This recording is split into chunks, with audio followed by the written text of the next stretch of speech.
నమస్తే, welcome to our channel. నేను మీ ప్రియాంకరావు. జెన్జీలో నారా లోకేష్ దూసుకుపోతున్నాడు. ఇప్పుడు ఎక్కడ చూసినా ఇదే వార్త. అసలేంటి దీని అర్థం, దీని వెనుకున్న కారణం ఏంటి అనేది తెలుసుకుందాం. మనతో మాట్లాడడానికి సీనియర్ జర్నలిస్ట్ సిఎస్ రావు గారు ఉన్నారు, ఆయన అడిగేస్తాం. నమస్కారం సార్. నమస్తే సార్, పొద్దున్నటి సోషల్ మీడియాలో ఒక వర్డ్ వింటున్నా, జెన్జీలో నారా లోకేష్ దూసుకుపోతున్నాడు అని. ఏంటి సార్ దీని అర్థం?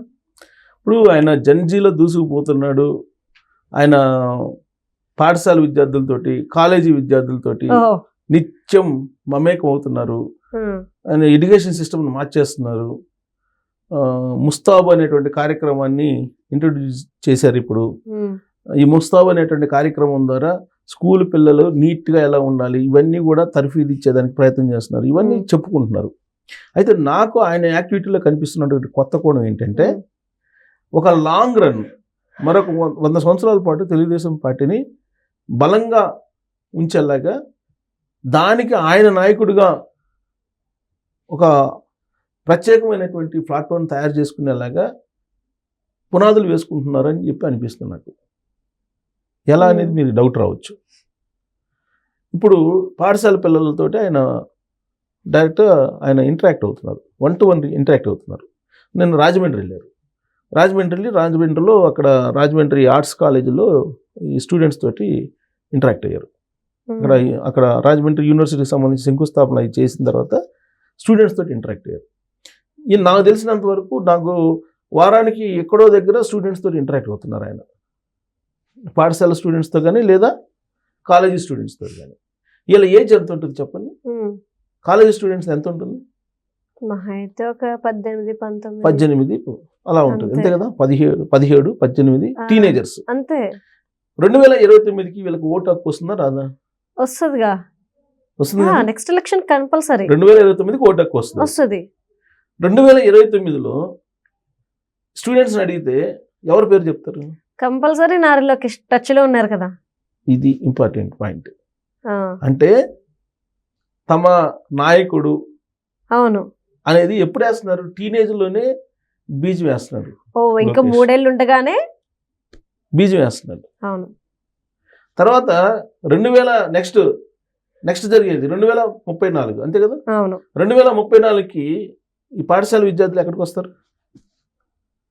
ఓటుకి వస్తారు అప్పుడు. అవును, అంతే కదా. పాఠశాల విద్యార్థులు కాలేజీకి వస్తారు. 2034కి మళ్ళీ పాఠశాల విద్యార్థులందరూ వస్తారు. సో కాబట్టి కాలేజీ స్టూడెంట్స్ కొత్త ఓటర్స్ ప్లస్ పాఠశాల విద్యార్థులు మళ్ళీ 2034కి వస్తారు.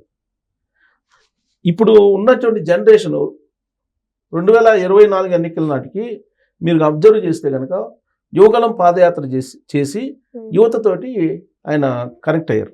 2024లో సక్సెస్ అయ్యారు. నెక్స్ట్ సక్సెస్కి పునాది వేసుకుంటున్నాడు ఆయన.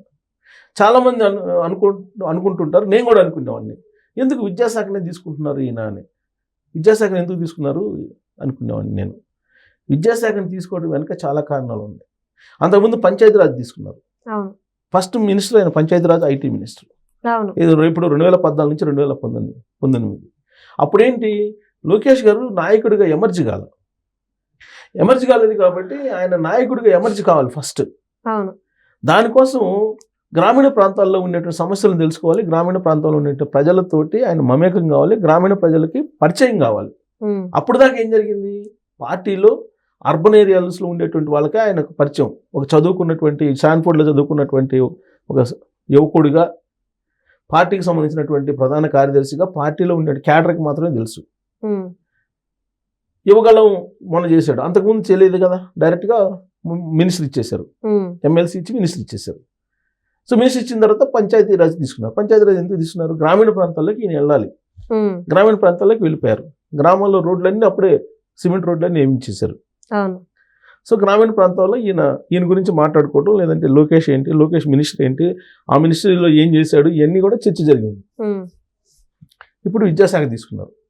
విద్యాశాఖ ఎందుకు తీసుకున్నారు? న్యూ జనరేషన్, జెన్జీ నడుస్తుంది. ఇప్పుడు జెన్జీ నడుస్తుంది. సో జెన్జీకి ఎవరు దగ్గరగా ఉంటే వాళ్ళే నెక్స్ట్ రాబోయే రోజుల్లో ఖచ్చితంగా విజయం సాధించే అవకాశం ఉంది. ఎందుకు, ఇప్పుడు మనకి డైలీ పరిచయమైనటువంటి నాయకుల గురించే కదా మనం ఎక్కువగా మాట్లాడుకునేది. ప్లస్ ఆయన ఏం మాట్లాడుతున్నారు అనేది మనం కూడా ఆలకిస్తాం కదా, మనకు పరిచయం ఉంటే.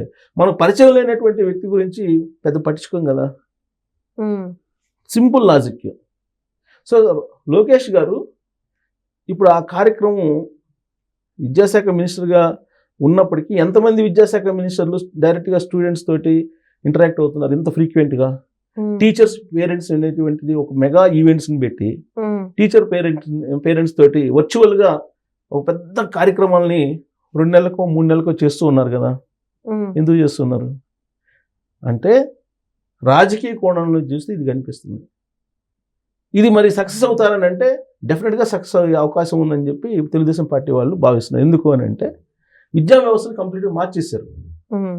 అంతకుముందు ఏముండేది? ఎంపీసీ బైపీసీ అయితే డాక్టర్ లేదా ఇంజనీర్ అన్నట్టు ఉండేది. ఇవాళ అట్టు కాదు, 26 సబ్జెక్టుల దాకా మీకు ఏది కావాలంటే అది తీసుకోవచ్చు.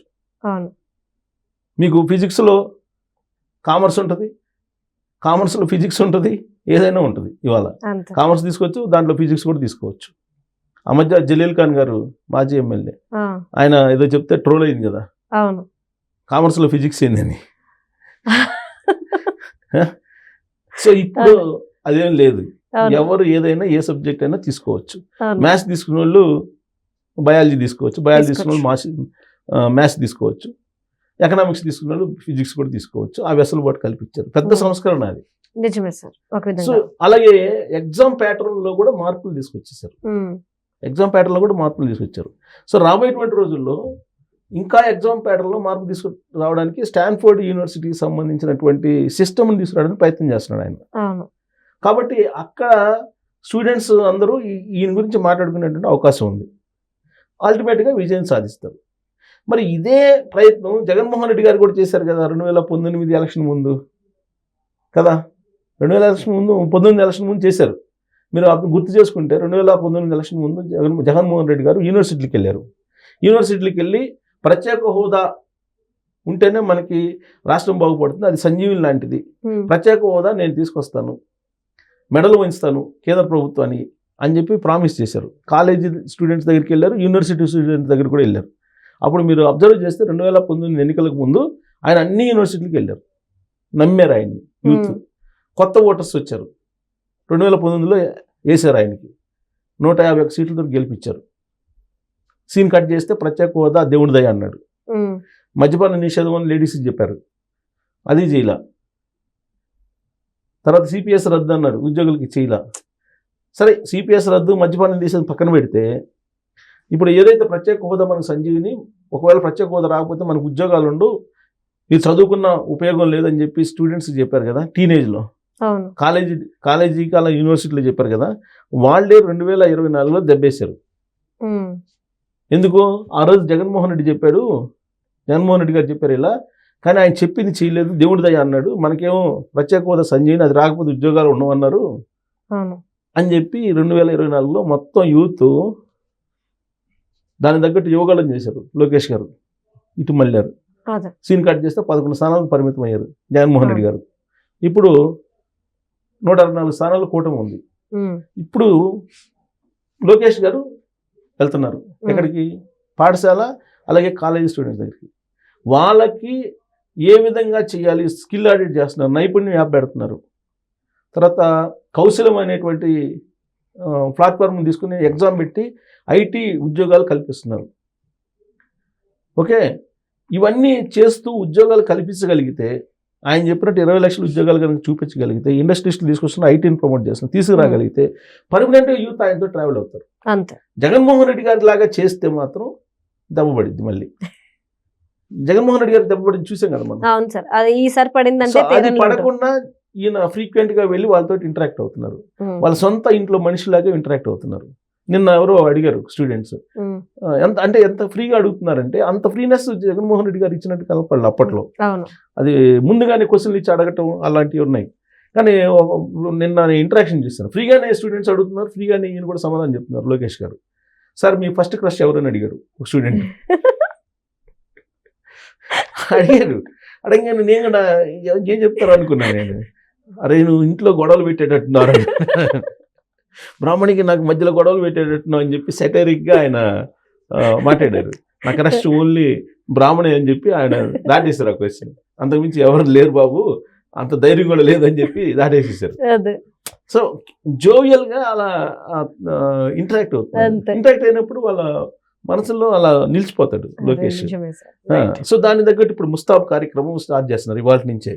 ఏంటి ఆ ముస్తాబ్ కార్యక్రమం అంటే, పాఠశాలల్లో కానీ మన సాంఘిక సంక్షేమ పాఠశాలల్లో కానీ దేంట్లో అయినా సరే ముస్తాబ్ అనేటువంటి ఒక పాఠశాలల్లో ఒక రూమ్ ఒకటి పెట్టేసి ఎలా మనం పరిశుభ్రంగా ఉండాలి. ఒకవేళ ఇంట్లో నుంచి క్రాఫ్ దూకోకుండా జడలు వేసుకోకుండా వస్తారనుకోండి, లేదా పౌడర్ పూసుకోకుండా బ్రష్ చేయకుండా రకరకాల వాళ్ళు వస్తుంటారు కదా. వస్తారు. సో కాబట్టి అలాంటి వాళ్ళని ఆ రూమ్కి తీసుకెళ్ళి రెడీ చేసేసి క్లాసులోకి తీసుకెళ్తారు అలవాటు చేయటానికి. నీట్గా ఉండడం కోసం, నీట్గా ఉండడం, శుభ్రత. వాష్రూమ్కి వెళ్ళిన తర్వాత ఇమీడియట్గా మీరు చేతులు గడుకు రావాలి. ఇలాంటివి మొత్తం ఈ కార్యక్రమం మనం ఎలా పరిశుభ్రంగా ఉండాలి, పరిశుభ్రతను పాటించాలి, తద్వారా ఆరోగ్యాన్ని కాపాడుకోవాలి. ఆరోగ్యం మహాభాగ్యం, ఆరోగ్యం అంటే చదువు వస్తుంది. ఈ యాంగిల్లో స్టూడెంట్స్ అందరికీ సొంత ఇంట్లో పేరెంట్స్ ఏ విధంగా జాగ్రత్తగా తీసుకుంటారో అలాంటి జాగ్రత్తగా తీసుకుంటూ ముస్తాబు కార్యక్రమాన్ని ఇవాళ నుంచి పరిచయం చేస్తున్నారు కంటిన్యూగా ఇది. రైట్. సో కాబట్టి ఇన్ని పనులు చేస్తున్నప్పుడు లోకేష్ గారితో పాఠశాల స్టూడెంట్స్ ట్రావెల్ అవుతారు, టీనేజర్స్ ఉన్నటువంటి కాలేజ్ స్టూడెంట్స్ కూడా ట్రావెల్ అవుతారు. సో ఆయన ఏదైతే అనుకుంటున్నారో అది కానీ సక్సెస్ అయితే డెఫినెట్గా లాంగ్ రన్లో ఆయన తెలుగుదేశం పార్టీని ప్రత్యేకమైనటువంటి ముద్ర ఆయన ద్వారా ప్రజల్లో వేయటానికి, నేటి బాలలే రేపటి పౌరులు అంటారు కదా, సో ఈ నేటి బాలల మీద రేపటి పౌరుల ద్వారా ఓట్లు రాబట్టుకునే కార్యక్రమం అద్భుతంగా చేస్తున్నట్టు నాకు కనిపిస్తుంది. Right. Thank you so much sir.